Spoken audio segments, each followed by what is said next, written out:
Welcome to the Forex, Crypto, and Stock courses.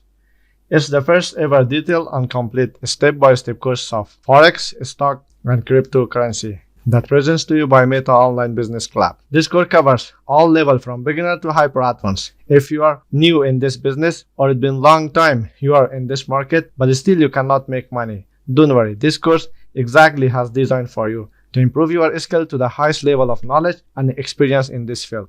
If you are willing to watch the complete content of this course, click on the link in the description below. I don't want to take your time. Directly we are going to start from the first chapter and first lesson. But before that, if you want to watch this course for free, subscribe to our channel now and hit on the notification button to not miss the future lessons. Let's start from the chapter 1. In the first chapter, we are discussing about the money. If you're a trader or investor on Forex, crypto, and stock, or your work is related to the money, you have to understand how the money invented, where it comes from, and how it works today. All are explained in this chapter. This chapter includes 6 courses, which start from the invention of the money, and the last lesson is currency code and currency pair in Forex. Let's start from the lesson 1. Lesson 1 is history of the money. In this lesson, we study how, when, and where the money invented. Money in some form or another has been part of human history for at least the past 5,000 years. Before that time, historians generally agree that a system of bartering was likely used. Ever since humans began to become civilized and live in bigger communities, so their needed goods and services also increased, and the people could not store or always have all their items they needed, so they had found some ways to solve these problems and could access to any goods and services they needed, and they invented a good solution, which was a bartering. Bartering is the exchange of goods or services for other goods or services. That is, if you needed goods, services, or tools, you have to exchange it for another material. And this initiative has made humans able for centuries to provide their needed goods and services. The exact time that humans started bartering is unclear, but it can be estimated at the beginning of human life in larger communities. Over time, as larger societies were formed and humans moved more and more towards civilizations, the variety of goods they needed, such as food, clothes, and various tools, also began to increase, so the exchange of goods or bartering could not provide the items they needed. Always there were problems during the exchange of goods. Bartering disadvantage or problems. The first problem was the valuing of required commodity during the exchange, which can convince both sides of the transaction. For example, how much good do you have to give to get a tool, services, or other goods? The lack of standard pricing was one of the most challenging parts of the exchange of goods. When you need more varieties of goods, this problem becomes more and more challenging. Second problem. If the person in need of goods or services had nothing the person who had them wanted, this scenario, unfortunately, always was ended with a no deal. Humans were becoming more civilized and systems were forming. They were trying to solve the problem of bartering with another invention, and that invention was commodity money, which could be the unit of goods value. In the commodity money system, a good acted as today's money. For example, a certain amount of wheat, salt, or other goods that had been accepted as a commodity money acted as a measure of goods value, such as today's currency. Commodity money is actually a good that consumers universally use to trade for other goods. It is like the money we are using today, but it has an inherent value as well. Let's see some historical example of the commodity money. Wheat, salt, seashells, tea, tobacco. These are some sample of commodity money. In the commodity money system, goods that had been accepted as a commodity money acted as a unit of goods value, such as today's money to buy goods. Here in this scenario, you see that the person A has wheat, that it means that he has money. Person D and the person B also. So if they would like to exchange between each other, so the person A buy wheat, which was acting as a commodity money, or person B could buy clothes from person C, and the D could buy goods from person C, or at the end, the person A could buy a tool from person D. So in this scenario, you see that how the community money was acting as a medium of exchange, or like today's money. And also they could describe the value of goods or other material with that community money. So after invention of the community money, the first definition of the money also formed. Any good which is used as a medium of exchange, it's called money. After the larger community began to form in different regions, and the business connection between them also started. On the other hand, while the cities began to emerge, the following problems in community money slowed the economic growth and caused the value imbalance in goods and services. The problem 1. The logical problem of community money. As the community money itself is a kind of good, it was difficult to be transferred. For example, you consider a few bags of salt or wheat to carry as a money with you in a long distance or for a bigger deals. Second problem, storage of community money. The other problem of the community money was having large place for storage. It was always difficult to keep the community money safe because they were highly perishable. For example, wheels or other community money at the time was in serious danger of being damaged and decayed, which posed a major problem for community money. The third problem was instability of community currency value. The value of community was very unstable and fluctuating times to times from one region to another region. Also, there was a huge difference on the value of the community money. For example, a community money was valuable in one region, but the same community money in other region was undervalued or unvalued. If you consider the community money like salt, it was worth very little in the areas near the salt mine, but it could have been valuable in the remote areas. Or one good couldn't be community money in other region.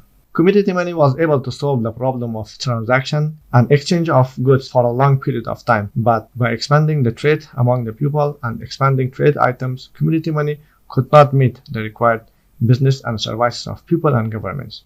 Invention of coins. Because of the mentioned disadvantage of community monies, the merchant and customers tried to find a replacement, and they could find a genuine solution, and that solution was the invention of coins. The genesis of coins. Discoveries till this time shows that the earliest known form of metal money was from China, a cast spade-shaped copper coin from the 11th century before Christ, which was found in Shang Dynasty tomb. The coins were made of metal even though they were types of community money, but the coins were able to solve the other types of community money problems, which has been explained earlier. The coins were easily carried compared to other types of community money. Coins were easily stored and occupied very limited space compared to other types of community money. Coins were not perishable like wheat, salt, and other types of community money. The coins had a stability in their value and were not massively accessible like other types of community money that people easily could access. But metal coins were not that so easy accessible, and it was the reason that kept its value. As per the National Geographic report, spaceship coins unearthed at the site of an ancient bronze foundry in China, Henan province, are the oldest known Chinese metal currency and possibly the first in the world, which was discovered in 2011. As per the existing information, electrometal coins as money was officially used by the Lydian Empire on around 650 years before Christ. With the invention of the coins, business expanded rapidly. Electrum is a type of natural metal that has about 80 to 85% gold and 15 to 20% silver and other metal in its composition. Lydian were civilized people living in Anatolia, present-day Turkey, whose empire in Asia Minor was formed from 1200 to 546 year before Christ, and were the first to mint coins from natural materials called electrum and introduced them to the West. Weight of Lydian coins at that time was 10.7 gram of electrum, or we can say almost gold. The first pure gold coin. Croesus was the last king of Lydian, which was defeated by Cyrus the Great at the Battle of Peturia and Sembra. Cyrus annexed Lydia after the siege of Sardis, which ended in early 546 before Christ.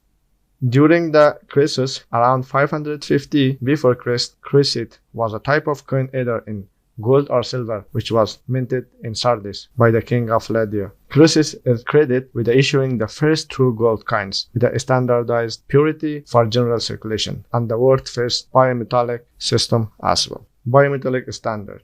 Bimetallic standard is a monetary standard in which the value of the monetary units is defined as equivalent to a certain quantities of two metals, typically gold and silver, creating a fixed rate of exchange between them. The exchange rate between the weights of gold and silver was 1 to 13.3 at the time in Sardis. We can say that officially currency exchange and official exchange rate was recorded during the Lydian Empire, King Croesus, around 550 years before Christ. And it was the first currency exchange system as well, because the people was keep exchanging the silver to gold or gold to the silver. So indeed, as per record, we can say that it was the first time that currency exchange also founded, and it was working like today, that we are changing the currency. The coin made of metals were actually kind of community money, but they were able to solve the problem of other types of community money as we mentioned earlier. Advantage of coins.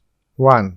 Intrinsic value. Intrinsic or inherent value of coins or commodity money is different than their value which act as a money. Indeed, it represents their natural value at the market. For example, gold, besides it has value like money which has used for exchange of goods, it uses in jewelry or any other product by its natural value which is specified at the market. Second, coins are durable. Yeah, it's obvious that metal coins are more durable than other types of the money. Especially if it's from the expensive metals like gold or silver, you can use it multi times and you can keep it for a long time, for decades, centuries, or even 1,000 years. You can keep that. Third, difficult to counterfeit. So expensive metals like gold or silver, they are difficult to be counterfeit because their quality and their weights easily can be specified. Disadvantage of coins. In bigger quantities, they are very heavy to carry. So you imagine that you have 100 kg of metal coins or maybe more than that. So it will be difficult to deal with that, or it will be difficult to transfer that from one person to another person, or you carry with yourself from one place to another place. And this was the very main problem of the metal coins. This problem of metal coins caused that merchants and traders think for the replacement of metal coins. The genesis of paper money. In this part, we'll study how, where, and when the paper money invented. Metal coins, whether made from copper, silver, gold, or other metals, have been used across the globe as unit of trade and value. They have advantages. They are durable, difficult to counterfeit, and they hold intrinsic value. But the cheaper metal coins, such as copper and iron coins, had less value than gold or silver. So cheaper coins minted in more quantities by government. So merchants and customers had to carry big amount of them for their trading purposes. And also, it was difficult to count a big number of coins one by one during the deals.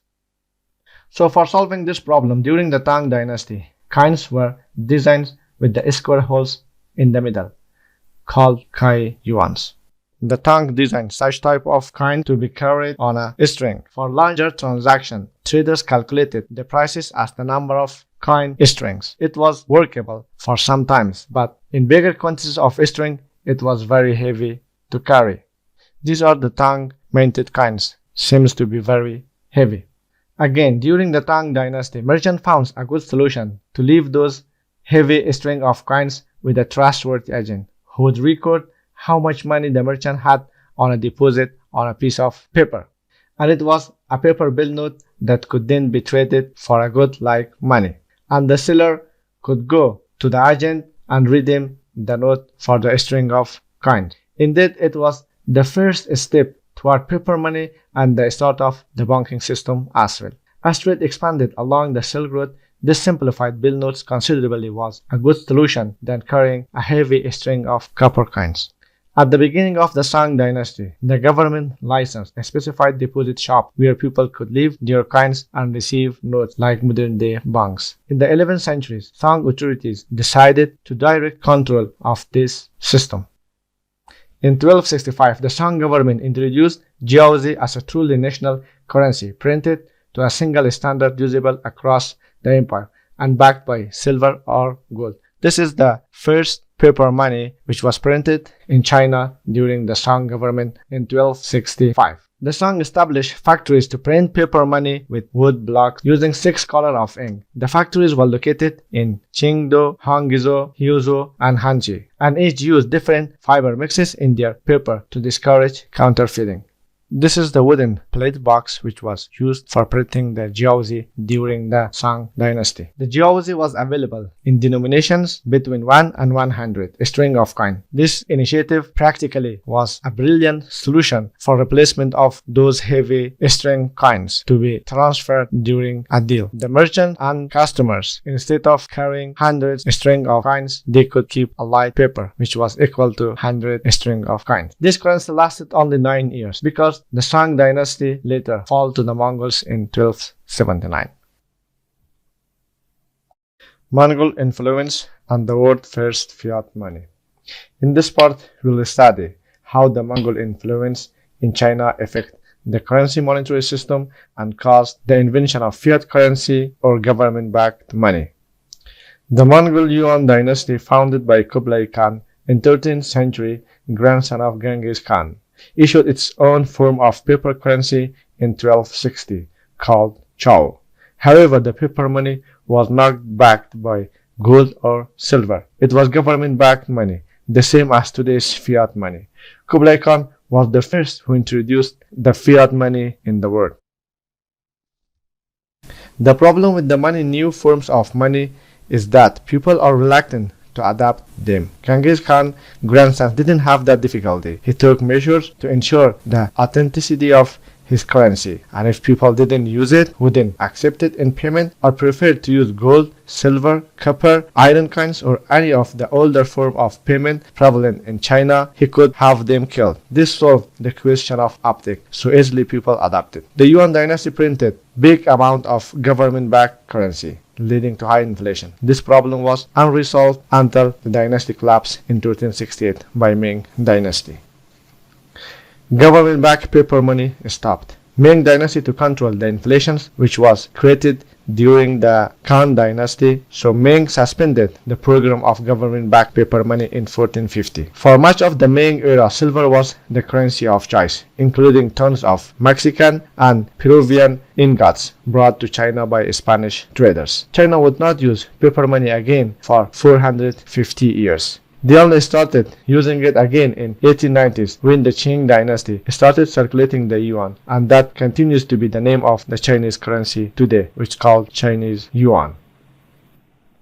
Introducing of paper money to the West. In this chapter, we will study how, when the paper money introduced to the West and which country start using the paper money for the first time in the West. Privately issued bills of credit or exchange note, which started during the Tang dynasty, was used for more than 500 years before that practice began to catch on in Europe in the 17th century, while it took another century or two for paper money to spread to the rest of the world.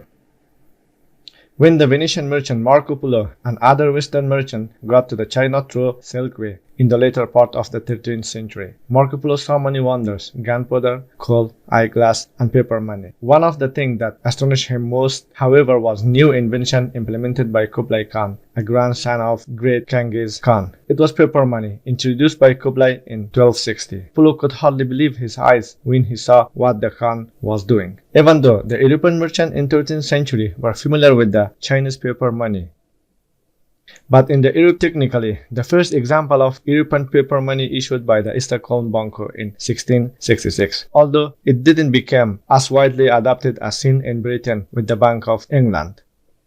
England had been performing poorly in the 19 Years' War with France and needed money to rebuild her navy. But with the lack of funds and poor credit, the government was in a tight spot.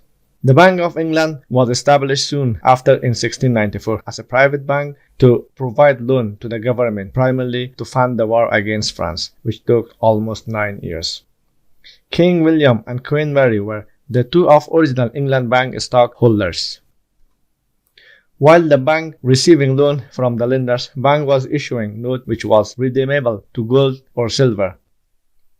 A loan of 1.2 million was provided to the government by the group of over 1,200 lenders. The government was paying 8% of interest to the lenders, and the lenders being given the right to incorporate the Bank of England as a private company with the ability to issue banknotes. The Bank of London for providing the war budget, so they encourage lenders to give loan to the bank against the interest of 8%.